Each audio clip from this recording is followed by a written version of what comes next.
Assalamualaikum warahmatullahi wabarakatuh. Salam sejahtera. Salam cinta sejarah.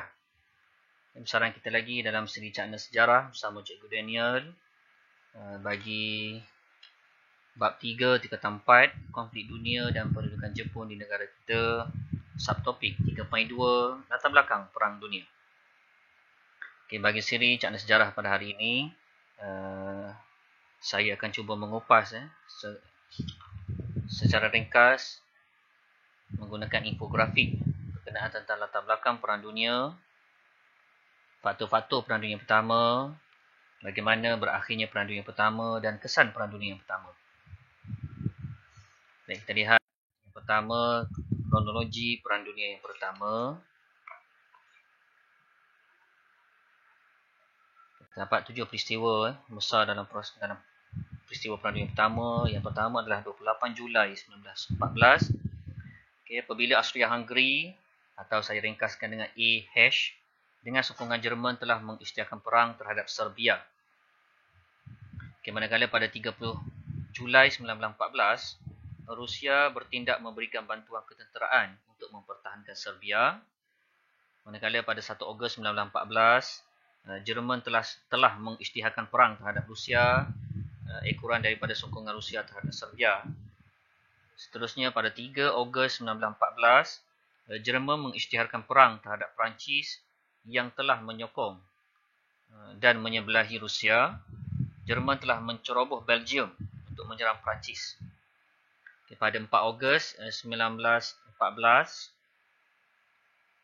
Britain telah menyertai Rusia dan Perancis bagi memerangi Jerman yang telah menceroboh Belgium.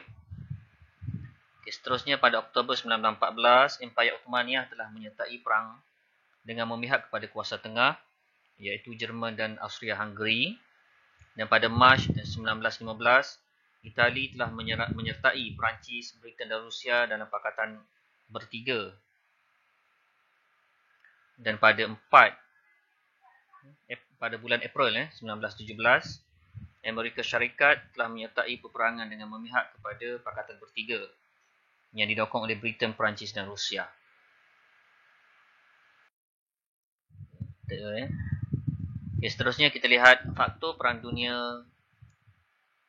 Terdapat 3 faktor perang dunia. Yang pertama yang tercetus sekitar tahun 1914 dan berakhir sekitar 1918. Yang pertama adalah persaingan kuasa imperialis atau kuasa penjajah. Yang kedua, Pakatan Ketenteraan. Yang ketiga, krisis rantau Balkan, Eropah Timur. Kita lihat bagaimana persaingan kuasa imperialis menjadi faktor perang dunia. Yang pertama adalah kaitannya dengan revolusi industri iaitu RI. Okay, yang telah mencetuskan persaingan antara kuasa Eropah atau imperialis atau penjajah barat yang bersaing untuk mendapatkan perkara pertama paling penting bagi mereka adalah tanah jajahan. Kenapa tanah jajahan? Sebabkan tanah jajahan membekalkan bahan mentah yang banyak kepada RI, antaranya arang batu, petroleum dan biji timah. Dan negara kita terkenal dengan kekayaan biji timah. Dan serampan dua mata bagi penjajah Eropah adalah untuk memasarkan produk yang dihasilkan oleh mereka daripada bahan mentah yang dirampas atau diambil daripada negara-negara yang dijajah. Okay, yang kedua, Pakatan Ketenteraan. Munculnya 2 pakatan ketenteraan di Eropah, antaranya Pakatan Kuasa Tengah yang terdiri yang didokong oleh Jerman dan Austria-Hungary AH dan disokong oleh Bulgaria dan Empayar Ottomaniah. Manakala Pakatan Bertiga pula didokong oleh Britain, Perancis dan Rusia BPR dan didokong oleh Serbia, Itali, Romania, Portugal dan Greece. Pakatan ini telah menimbulkan ketidakstabilan politik di benua Eropah kerana negara-negara Eropah mula berlumba untuk mencipta dan menjual senjata-senjata moden dan mereka bersedia untuk berperang demi mempertahankan kepentingan mereka masing-masing. Dan faktor perang dunia yang ketiga adalah krisis rantau Balkan. Rantau Balkan atau secara ringkasnya dalam geografi berada di Eropah Timur. Bermulanya bibit-bibit permusuhan antara AH, Austria-Hungary dengan Serbia. AH telah menuduh Serbia menghasut rakyat Austria, negara Austria yang berketurunan Serb supaya berjuang membebaskan negara mereka daripada pemerintahan AH. Kerana bagi mereka AH telah menjajah bangsa mereka. Dan kemuncak kepada krisis Balkan ini adalah pembunuhan putera mahkota Austria-Hungary dan isterinya, Archduke Ferdinand dan Sophie. Dan dikatakan pembunuh tersebut adalah pemuda daripada bangsa Serb. Pembunuhan ini telah menjadi pencetus atau trigger pada Perang Dunia Pertama. Seterusnya kita lihat bagaimana berakhirnya Perang Dunia Pertama. Secara ringkas ya.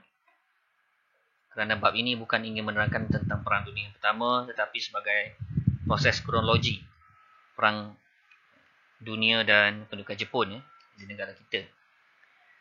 Okey, bagaimana Perang Dunia yang Pertama boleh berakhir? Ini berlaku apabila penglibatan Amerika Syarikat atau AS yang telah menyokong Pakatan Bertiga yang didokong oleh BPR tadi, Britain, Perancis dan Rusia, dan mereka telah menang menyebabkan Jerman kalah dan Jerman dipaksa menandatangani perjanjian damai. Okey, dan sebelum perjanjian damai atau perjanjian Versailles ditandatangani oleh Jerman dan Pakatan Bertiga, diadakan satu persidangan damai di Paris pada 18 Januari 1919, dan apa agenda utama persidangan damai Paris adalah membincangkan syarat perdamaian, dan akhirnya deklarasi 14 perkara Woodrow Wilson mengambil nama Presiden Amerika Syarikat telah dibentuk. Dua prinsip utama deklarasi tersebut adalah penentuan nasib negara oleh rakyat sendiri dan sempadan negara berasaskan bangsa. Permulaan awal idea negara bangsa. Dan pada 28 Jun 1919, perjanjian Versailles telah ditandatangani antara Pakatan Bertiga BPR, Britain, Perancis dan Rusia, dan dengan negara Jerman. Antara kandungan perjanjian Versailles ialah Jerman bertanggungjawab terhadap kemusnahan akibat perang. Jerman perlu membayar pampasan kepada Pakatan Bertiga. Jerman perlu menghadkan saiz angkatan tentera. Dan Jerman perlu menyerahkan wilayah dan tanah jajahan kepada Pakatan Bertiga. Okey, kelihatan yang amat ketara Jerman telah diperkotak-atikkan oleh Pakatan Bertiga. Okey, nak buat macam mana sebab negara dah kalah. Itulah realitinya. Perjanjian Versailles juga telah menetapkan penubuhan Liga Bangsa-Bangsa yang menjadi titik mula kepada pertubuhan bangsa-bangsa bersatu PBB atau United Nations pada hari ini. Dan tamat Perang Dunia Pertama. Okey, tapi apabila berlakunya sesuatu peristiwa besar seperti perang, kita tahu ada faktornya atau sequence, dan semestinya ada kesan, consequences. Jadi kalau kita lihat ada yang pertama, keruntuhan pemerintahan beraja. Okay, Perang Dunia Pertama apabila sudah tamat telah memberikan kesan yang amat besar terhadap sistem pemerintahan beraja, antaranya di Jerman. Apabila Kaiser Wilhelm II telah dipaksa turun tahta dan melarikan diri mendapat suaka politik di Belanda.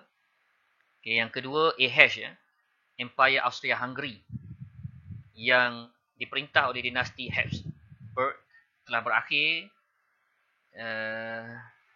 manakala negara Rusia juga telah tumbang di bawah pemerintahan Raja Tsar Nicholas II, dan kerajaan komunis yang pertama di dunia dibentuk di bawah pimpinan Vladimir Lenin. Dan kesan yang paling penting pada Empire Osmaniyah yang amat dekat dengan kita, sejarah negara kita, apabila Sultan Mehmed VI telah digulingkan dan Turki telah diperintah oleh Mustafa Kemal Atatürk yang membentuk sistem pemerintahan republik di Turki. Okay, seterusnya, kesan Perang Dunia Kedua adalah kemunculan negara baru. Okay, antara perubahan yang paling ketara atau kesan yang jelas kelihatan perubahan pada peta geografi dunia setelah tamatnya Perang Dunia yang Pertama. Okay, hal ini disebabkan berlakunya keruntuhan bagi empayar-empayar besar seperti empayar IH Austro-Hungary yang telah melahirkan beberapa negara baru seperti Austria, Hungary, Czechoslovakia atau Republik Czech ya, dan Yugoslavia. Okay, seterusnya, pecahan empayar Rusia telah melahirkan beberapa negara baru seperti Poland, Estonia, Latvia dan Lithuania.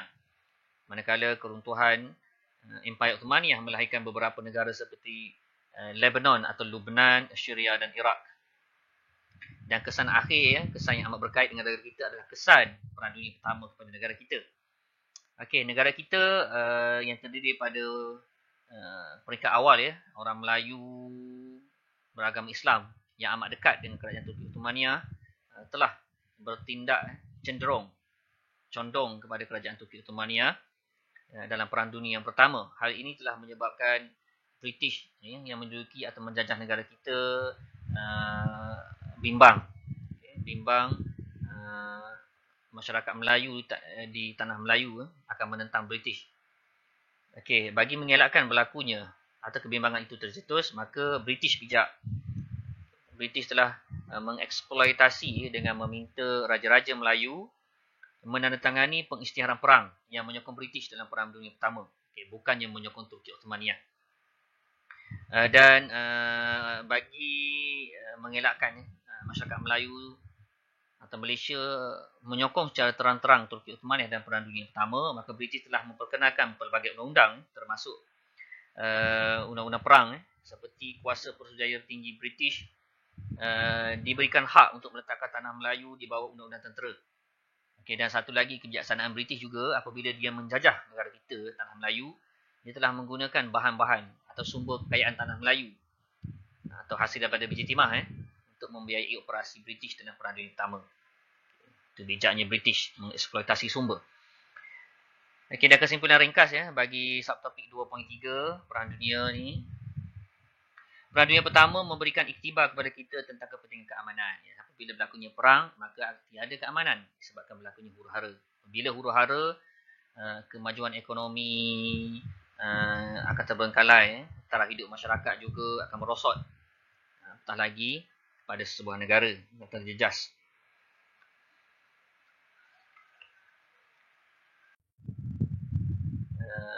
Bab 3 konflik dunia dan pendudukan Jepun negara kita, subtopik 3.2 latar belakang Perang Dunia. Okay, insyaAllah kita akan sambung dalam siri caknan sejarah yang akan datang bagi tajuk Perang Dunia yang kedua. Jadi kalau ada manfaat pada siri caknan sejarah pada kali ini, silakanlah untuk berkongsi dan subscribe. Sekian, wabillahi taufiq wal hidayah. Wassalamualaikum warahmatullahi wabarakatuh.